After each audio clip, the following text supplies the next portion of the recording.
Ranjeet started off this episode by letting us know that he is here to help people secure their American dream by coming to the United States by securing that EB1A Green Card. For those of y'all who don't know, they also call this the Einstein Visa. And if you are familiar with Einstein in any capacity, then perhaps you can even take a guess as to the due diligence, the preparation that it takes to really secure such an influential title. Because on top of that, he also was able to talk about, just the misconceptions around getting your green card. And even after you get the green card, certain things that need to be done, or the upkeep, as we'll call it, in order to make it happen. So since starting Next Level program, Ranjeet has been able to coach and mentor over 50,000 people and even help 15 to 20 secure this. Because this is not something that you just apply for and you get it the next day or so. This could take up to, really, typically he said 6 months. It could be on the longer side, it could be on the shorter side, but he said he's even seen it go as long as 18, 19 months. Do you know how much due diligence, do you know how much preparation, do you know how much consistency and persistence it takes to be able to do that?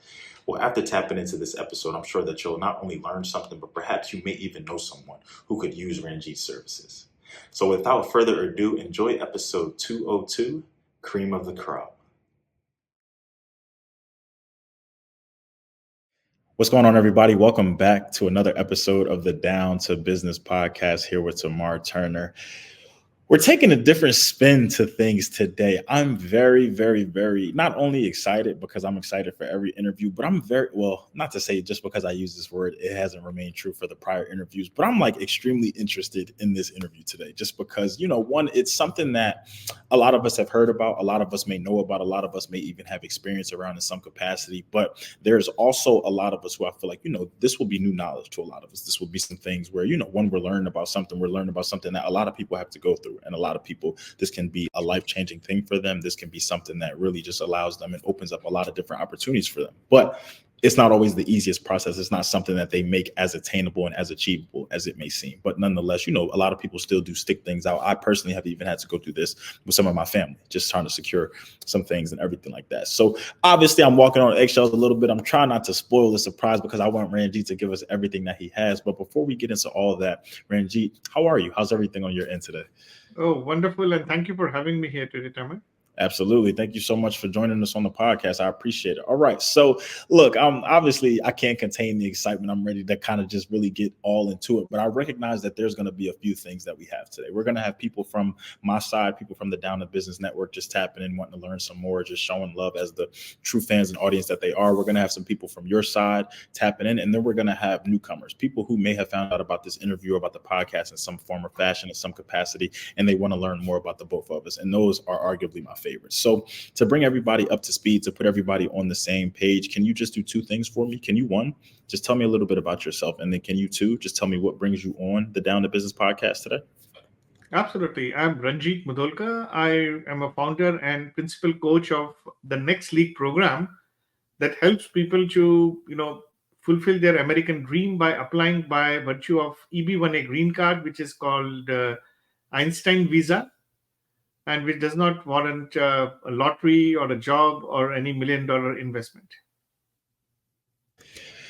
So you got me there now, because typically when I'm thinking about this process and the experiences that I've had with this, I've heard that it can be a very painstaking, it can be a very expensive and time-consuming process. So I guess let's take it back a little bit. Let's really go back to the origins of this.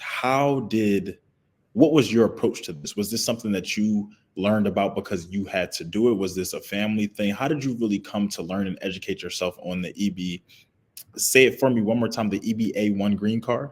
EB1A. EB1A, I flipped the last two. But yes, how did you really, because I know of a green card, but I didn't know how specific things can get and what means what and what ramifications and qualifications come with each one. So how did really you get introduced to this concept and wanting to help people be able to secure it? Okay, I was in India actually, and I wanted to move to the USA. Normally, for any green card, you need a sponsor. Either it could be a relative or an employer. So I didn't have an employer here, but I knew that I could be well settled if I get an opportunity to be in the USA. I was trying to look at various other possibilities. Well, there is another green card that speaks about $1 million investment. So that was a huge amount of commitment to be made for a green card. So I did not have that. So I stumbled upon something called as EB1A. It is called extraordinary ability. Now, there is a caveat in this. It says that you should be a Nobel laureate, a Nobel Prize winner, or an Olympian, or an Oscar awardee. Well, the government, they want a people of this particular caliber in this for this particular green card. But let's say, for example, if you don't have Oscar, Nobel, or Olympic gold medal, no matter in what field you are, just visualize that if there were a Nobel Prize in your field, you should be getting it. So, are you at that level of excellence in the field? Is the question, and are you able to prove it? Is the part. So, if you are able to do this successfully, I think you will be a good candidate for EB1A Green Card. Wow, I didn't even realize that had to be. That's a crazy that's like a standard. That's like a qualification. But it's also just like to know that if you are in that category, if you do fit that mold, what you're entitled to and what you can do. Okay, so am I right thinking that pretty much if you're not to have a sponsor in the form of whether it be an employer or a relative, what does that look like? Is it just sponsor or nothing? Do they offer other alternatives for people who may not? Because for me, I feel like, an employer could be a little bit difficult to have in a totally different country, in a different place. Relative, it could be, it could very much so be that you have family somewhere within the United States. But let's just say neither one of these are true in your case. Are you just completely Let's understand, Tamar, what's the motivation of any country to allow you to become their citizen? No country in the world will simply allow you, and especially a country like United States, where it would have a largest number of immigrants. Now, one of the important things that you have to realize that no country would like to create a liability for itself. So, a sponsorship to a large extent ensures that you are a capable person to survive. That's the first and foremost idea. Now, second thing is that however, there is always a second option that the country is seeking is to attract the best talent in the world. Now, when the US Constitution was created, I think one of the biggest objective was it should become a land of immigrants, and it wanted to be in a position where it can attract the best and the brightest people across the world to its shores. And Nobel Prize, or somebody may get Oscar. So somebody is the best genetic engineer in Ghana. Somebody is the best architect in let's say Nigeria. Somebody is the best medical doctor in India. Somebody is a software engineer from India. The US wants to attract the best cream la cream of the world to its shores, and this EB1A is one of them. Now, there is another possibility also, in case you don't have a sponsor or a any job or some employer or any relative here. There is something called as a national interest waiver. So therein you say that your job is fundamental in the interest of United States. Now, if you are able to prove it, and USA cannot survive without you, and you can serve to be a great asset to United States, that is another possibility. But extraordinary would be far superior because it's one of the most difficult green cards in the world. Okay, I got you. So that's why, so the I guess of the higher the status or the higher the accolade, in a sense, in this case, the more that the more work that you have had to put into, the more of a background that you have to have. I get that. Okay, understood for sure. So as I was kind of speaking to in the beginning, and like I said, one of the main reasons why this episode interested me so much was just because I've had not me personally, but my uncle with his wife had some experience around this regard and trying to get her over here as well. So with this process itself, whether it be the EB1A, whether it be just a green card in general, why is there so much difficulty and confusion around it? Is this by design? Because like you said, the United States will do whatever it takes to make sure that they're not just allowing people just to enter like free will or willy-nilly, or they want as little liability as possible. Is it just that there's a lot of misinformation out there and a lot of different resources and ways to go? What makes this process so much more difficult than it has to be sometimes? Okay, let me restrict myself because I don't want to qualify myself to talk about immigration in general. So let me talk about EB1A. I think this EB1A is kind of oriented and targeted towards people who are high achievers. You don't have it does not warrant any qualifications also. Let me tell you. It does not say you can do it without job. You don't have to have fancy degrees. You don't have to have fancy jobs. Let's understand that that's the kind of a requirement is not mandated in any of the regulatory criteria. The question here is that what is the impact of your work? Now, there are no strict metrics. It does not say, oh, you should be a member of so much. It does not say that you need to have an income of so much.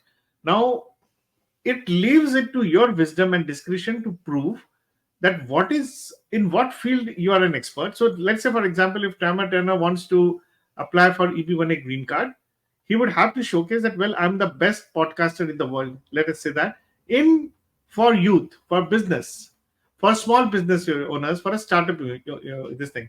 Then, if you're able to say that, oh, so many startup owners got benefited out of me, I have created, what was the impact factor? It does not talk about your knowledge or your quality of work.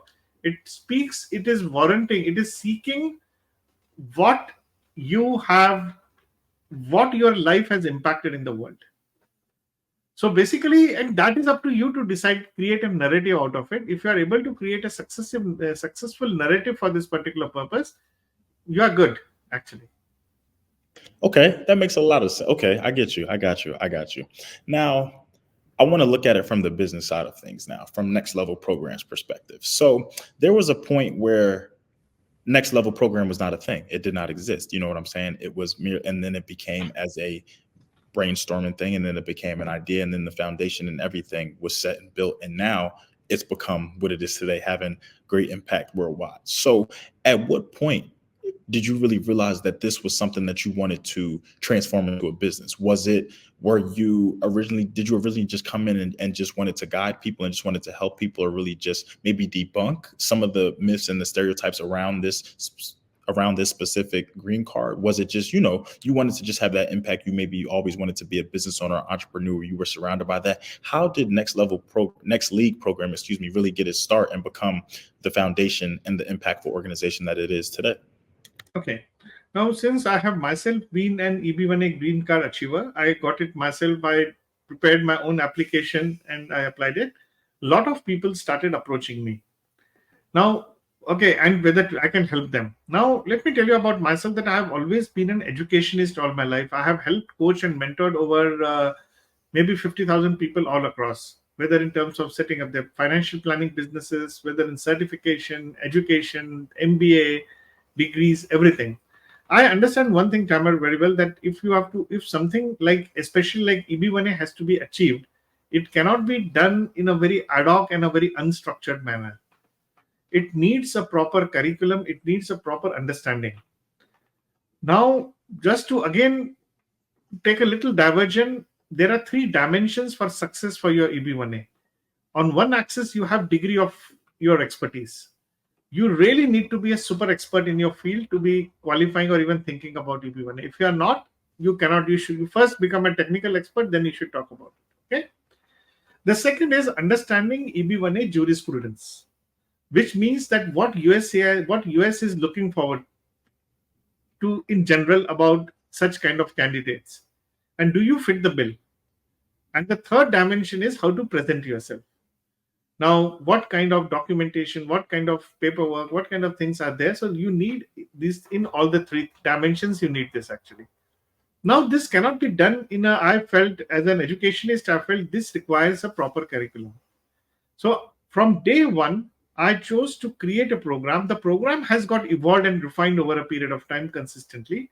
But from a business standpoint, I was very sure from day zero that if something people need support. Now, this is a 6 months program. Some people may take 4 months, some people may take 8 months, and they can continue of their own. But I have been very clear that something that helps people to achieve something of this level of excellence, one should definitely kind of put heart and soul into it, and it requires a complete commitment. So I'm actually from day zero, I started doing this on a full-time basis. Wow. I like, I think, and I like the origin of that too, because it was a real life personal experience. It was something that you had to go through. It was something that Absolutely. the process you saw firsthand what it takes, and you also saw the trouble that it could cause. You saw the information, you saw that it could go either way depending on how you did it. And as you said, these are some of the most prestigious individuals with some of the most prestigious achievements and awards or accolades. They should be excited to have this, excited to be able to wear this and just represent that and have that on them. So when thinking about the impact that you've had, the immense impact that you had, I won't even, immense might even be an understatement of a word. But as you continue to help people, as you continue to apply yourself, as you continue to implement these things, but also propel the business, have you noticed there to be any commonalities? Like, is there any particular part of this process that just always gets people? Is there anything that people just, maybe just don't understand about it, that you noticed that there's like because oftentimes I've noticed, like, when people come to me about a podcast, whether they're wanting to start, whether they're wanting to grow, get advice or anything like that, there are some very like specific problems or very specific things that are repeated, like themes wise, starting, I don't know where to start. I don't know what to do. I don't know equipment, numbers, views, and everything like that. So with going through the EB1A certification, is there like a particular part of that process or phase within that certification that is just very, is just common that you see people always run into? Definitely. And these are what you have mentioned. You are completely bang on. There are a lot of misconceptions, and there are four pillars in the program, and that forms the complete foundation. Is I call them as a done process. D first is defining your expertise. People, many times what people do is when they want to apply for EB1A, they may be having the top degrees. Oh, I'm an engineer, I'm a doctor, I am this, I'm that. That does not help to kind of achieve EB1A. You need to have a particular niche. That makes, I am a software engineer in software performance testing. I am a software engineer in geospatial, software. I am a DevOps expert. So you need to be very focused and specific. That's the first step, defining your expertise. Second is, there are multiple ways and metrics and criteria that you can go for EB1A. Many people commit a mistake here, and these are the myths that, oh, I do this, I need citations, I need PhD, I need this. Actually, you may not need any, actually. Because, for example, I did not have any citations or PhD or anything like this. So that's another myth. So basically, you have to go for criteria that resonates with you, success metrics that resonates with your personality and with your style, and then create a milestones. The third is, you need to nurture things rather than doing things just because, oh, I want to be on this podcast, I want to write an article, I want to do this, I want to go for a seminar, I want to go for a hackathon. That does not work. You need to do, again, based on the milestone, which criteria that you are going to apply. You need to do this. Maybe there is something at this stage, I have seen people realize that they are much closer to becoming EB1A than what they started off originally. And the last is working with lawyers, execute, how to seek recommendation letters, how to seek you know kind of working with lawyers, expert opinions. It's not that you just need, oh, I know Tamer, so Tamer gives a letter to Ranjeet, or Ranjeet eats well, sleeps well, he's very well, great, give him USA. I'm very happy for him to be supporting him for his case. It's not a memorandum or a petition in that sense. One needs to go very specific in a very granular manner, that in what possible way Ranjit has done his job well in his field, what is his expertise, everything needs to get laid down, and how to work with lawyers at an appropriate stage. So these are the four myths in terms of defining your expertise, organizing your criteria, nurturing your talents, and executing the whole application process, which is a myth. And then we're done, just like that. I like that. Absolutely. I like that. I like the way you put that. No, that's amazing, because I think, with something that requires such a level of intricacy, you have to make sure that you're doing things correctly, because even as you spoke to, some people may look at this, may even hear your episode, may even hear the description and think, oh wow, I just need all of this, a boatload of different accomplishments and accolades and everything. No, it's also about you honing on what you've already done. Something that one of my past my former boss, actually, he pointed out to me was just keeping track of your progress within life, things that you're doing, because and it was especially useful to me because when it came time to apply for a new position, when I wanted to get a promotion, there were some things that he even had to remind me of, things that I forgot that I did, projects I forgot that I led, impact and numbers that I forgot I had, because it was just months ago. But he was just like, even think about your resume. It's sometimes it's the worst thing. I don't know for y'all. I cannot stand updating a resume. I want to stay in my jobs and do what I got to do. But when it comes time to update that resume, it's also thinking about what you did, what initiatives you led, what impact did you have, what did you change, what projects did you even start or implement, what foundation did you set. So I think even too what you said is very important because it's about also recognizing who you are, what you've done, what you already have under your belt, even who your network, exhausting all that too. We talked about that in the previous episode, really probably all my episodes, about just resources, utilizing what's around you, who what and kind of just going from there. So with the EB1A card specifically, what is and this may vary, so if it does, definitely just let me know, what is the turnaround time like with the application process like this? Okay. Yeah. Okay, let's understand that EB1A is not just a green card. It's basically a stamp of accomplishment. Somebody needs to be, let's say, for example, it's not about, I always tell people that don't try to chase the green card here. Try to kind of become the person what the green card is trying to warrant. So you really need to be, basically you have to prove to the US government that you are in the top 1% of your field. And your presence is beneficial to the USA and you will continue in the field of expertise. So these are the three things you have to communicate. Now, how do we communicate you are the best in the field? First, either depending on at what professional career you are in, at what stage of your career you are in, it's also equally important. And then what are your success metrics? Whether you've got a job, some people may be already there before they meet me, and some people may need a lot of time. So it's not about actually the green card, it's also about at what professional realm you are in there actually. So sometimes we have seen that people can achieve their green card in as if they are actually ready 4 months to 6 months. And sometimes it takes roughly around even 18 months, 19 months, 20 months, because they need to prepare themselves to that level, becoming the person of that excellence.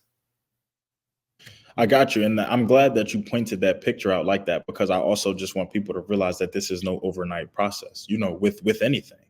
It's not Absolutely. Even I've seen the best of people from Ivy Leagues, best of people from, any kind of, working with the top end companies.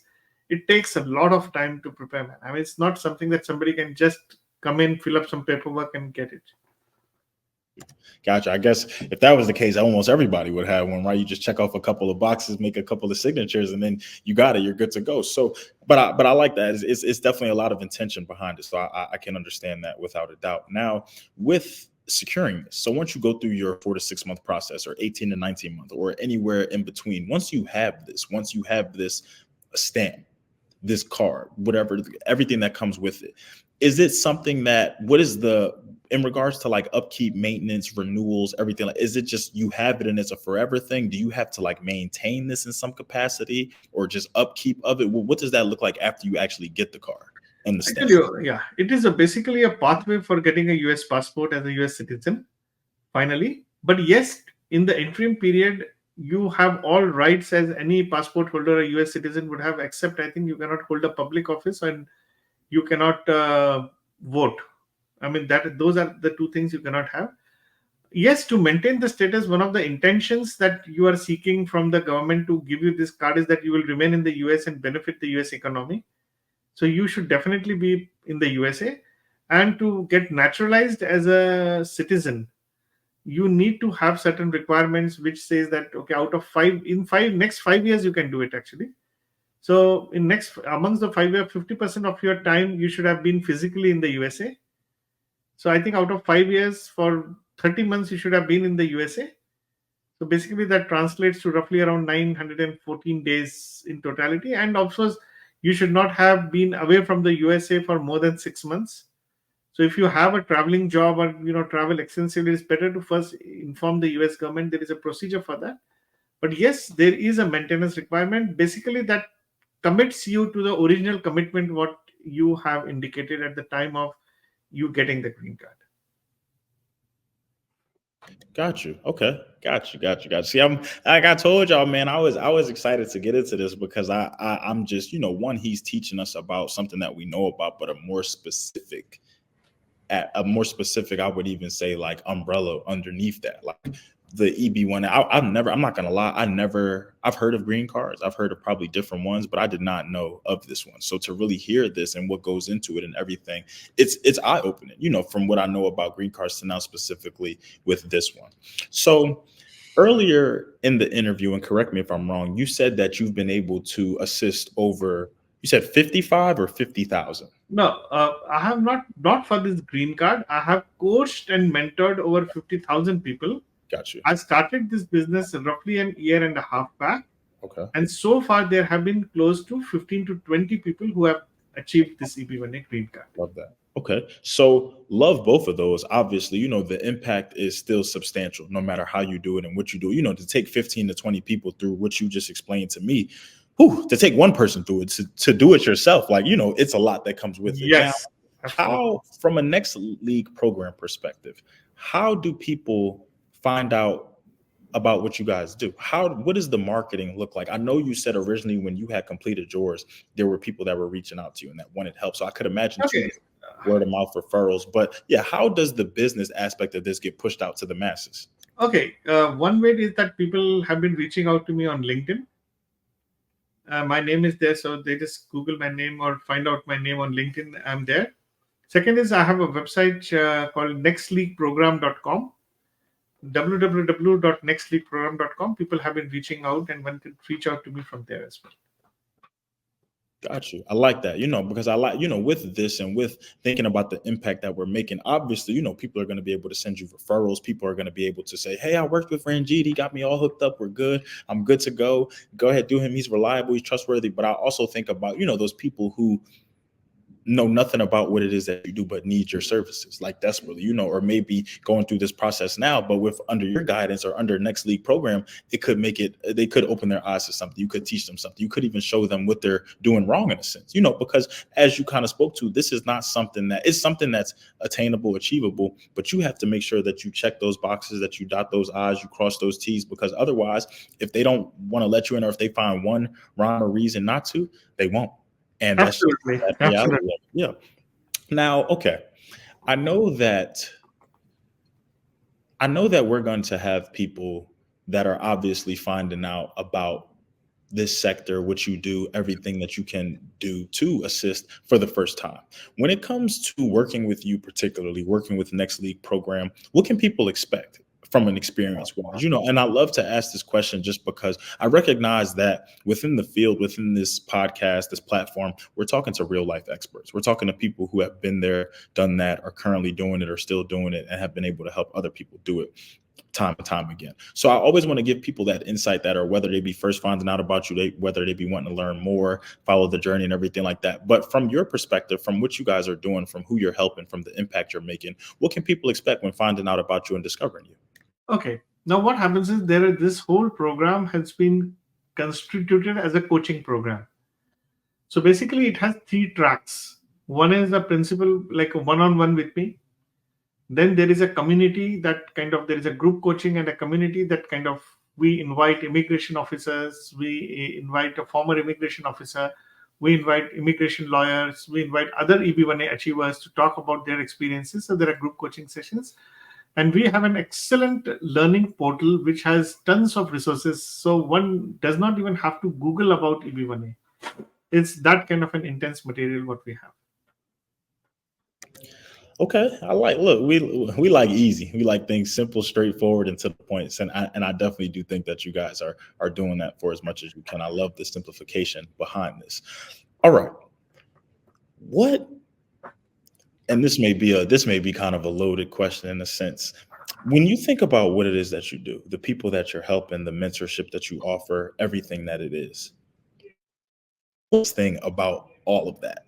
What is something that you kind of, and really there may be nothing, because okay, so I'll answer that from my perspective. If somebody were to ask me what's the hardest thing about what it is that I do, the complaining in me would say editing. I just can't stand editing. It's just a painstaking task. It's just a tool. It's just whatever. But the just knowing me and just knowing the podcast and everything that happens around it, I would just say the hardest thing is really just consistency.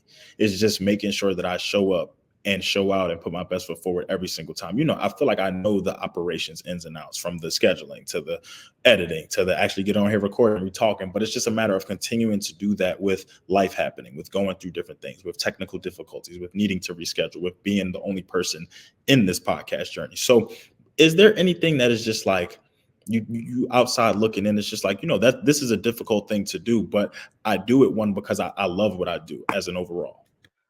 No, I think what happens is that in every job, one of the, you may get a good salary, you may have good home, everything, you get paid well, you get a good bandwidth. One of the best things that anybody is looking forward to is the company where one is, whom's on a day-to-day basis, whom do you meet actually? How do you connect with people? Honestly speaking, the best thing about my job I love is that I'm meeting with people who are at the pinnacle of their careers. They are best in their job, what they do. They want to achieve success. They want EB1A Green Card. So, frankly speaking, I think I just kind of have a limitation that there are very few people I can kind of help. I would like to help maximum number of people as much as possible, actually. So that's how it is. I would say that right now. Would you put a number, if you had to put a number on it, how many people do you want to, I've heard people say they want to hit 1 million, 1 billion. Is the sky the limit for you? How many people do you want to impact when it's all said and done? Yeah, well, I think I can create an ecosystem. Even right now, I can go and help roughly around even at least 1,000 people a year. If they don't get their EB1A green card also, at least they will achieve something professional accomplishments in their lives. That is important, actually. So it's not only about green cards. The whole process that I'm trying to do is not only to achieve green card, but to kind of become a person of excellence and put you on a success path where EB1A is a milestone in your journey. So looking at that perspective, people have, apart from the green card, people have got better jobs. People have learned to get better, careers. People have got awards. They have become writers. They have become authors. They have been published in media. Their names are appearing in Forbes. So there are a lot of things like this which are happening around also. So it's EB1A is just one of the facets of it. And I love what you said in regards to your meeting people at like the pinnacle, or almost like Yes. the peak, or like the, they're in their true like prime right now. And I love to see that too, because then you can allow this experience to translate once they get that card, or once they get to live the American dream, or once they get into the real world or the job marketplace. They can use what they've already done, what they've amassed, what they've accomplished, what they know, who they know, to then obviously propel them too. Because I think another portion of this that I'm thinking about is people being in a new place for the first time.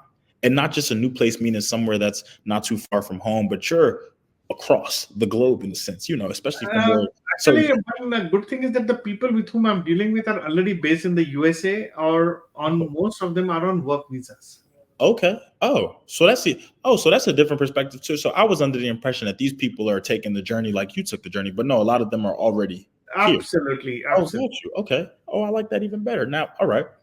So that kind of would lead me into my next question too. So once you secure this, once you have this, once your application goes through, it's approved and everything like that, you're good to go. You're, like you said, there are just certain things that you treat it almost like the passport certificate ramifications.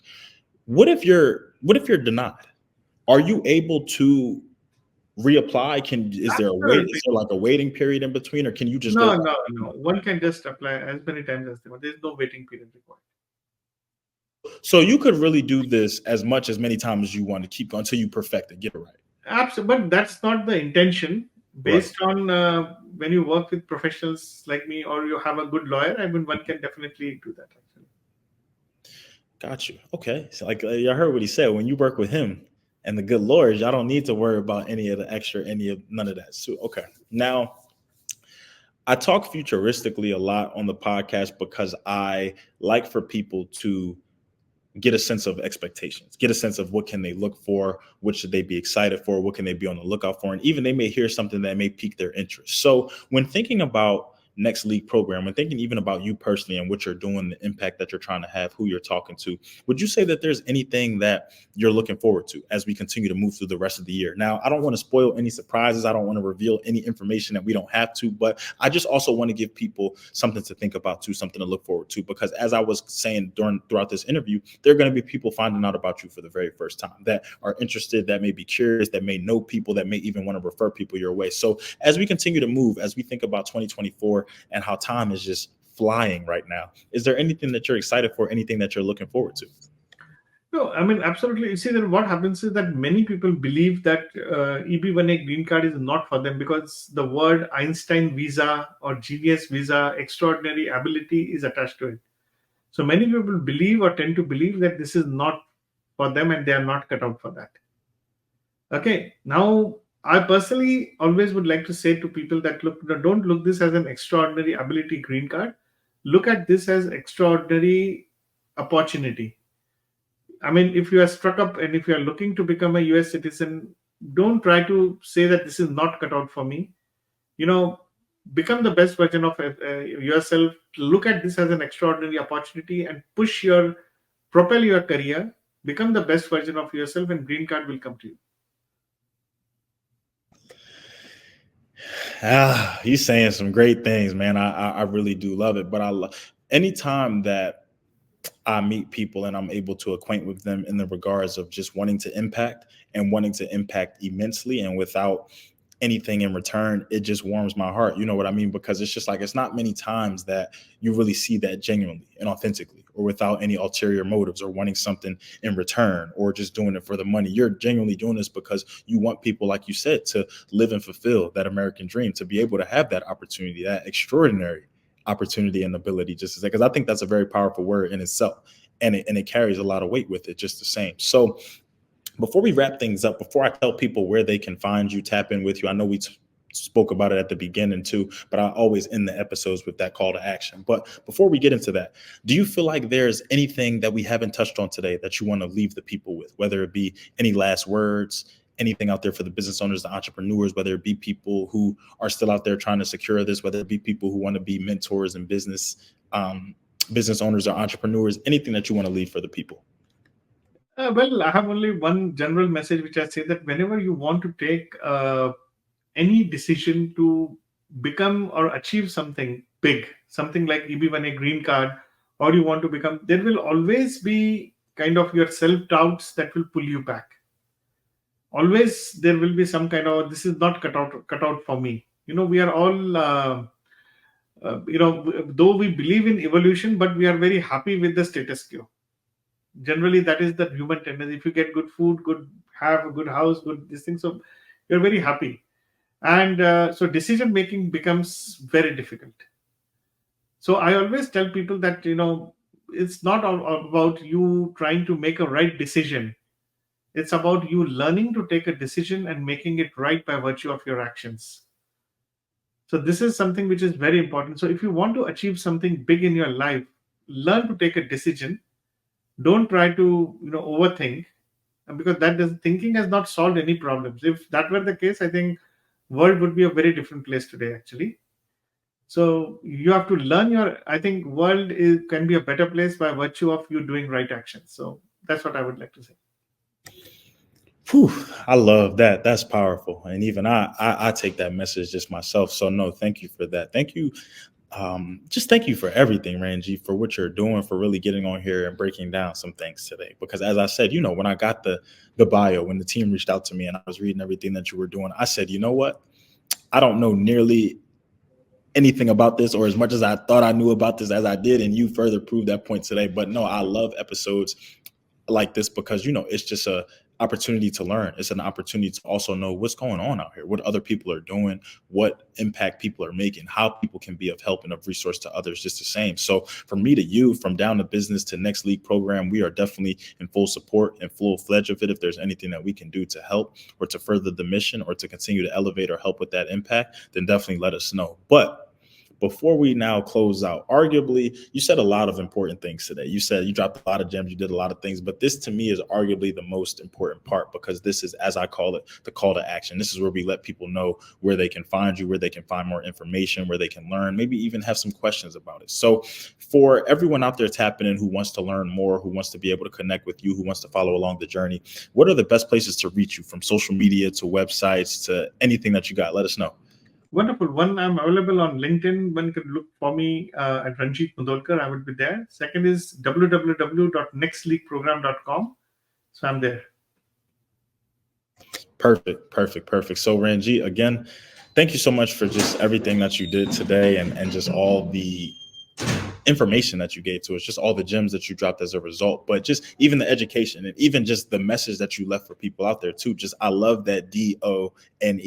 I think I'm gonna have to steal that myself too. So, but I'm gonna give you some credit for sure. But I really just love that the approach that you're taking to things and the impact that you want to make, and one, the impact that you've already made and what you're doing really in people's lives. But I'm really excited to see what's to come, to what's happening. I'm really excited for even my audience and people who are going to hear this episode to be able to follow you and along that journey just the same. So to everybody out there who continuously watches, taps in, supports, I thank y'all. I appreciate y'all. This has been another episode. Oh, I love y'all, of course, as always. This has been another episode of the Down to Business podcast. Here with Tamar Turner. Thank you. Yeah, absolutely.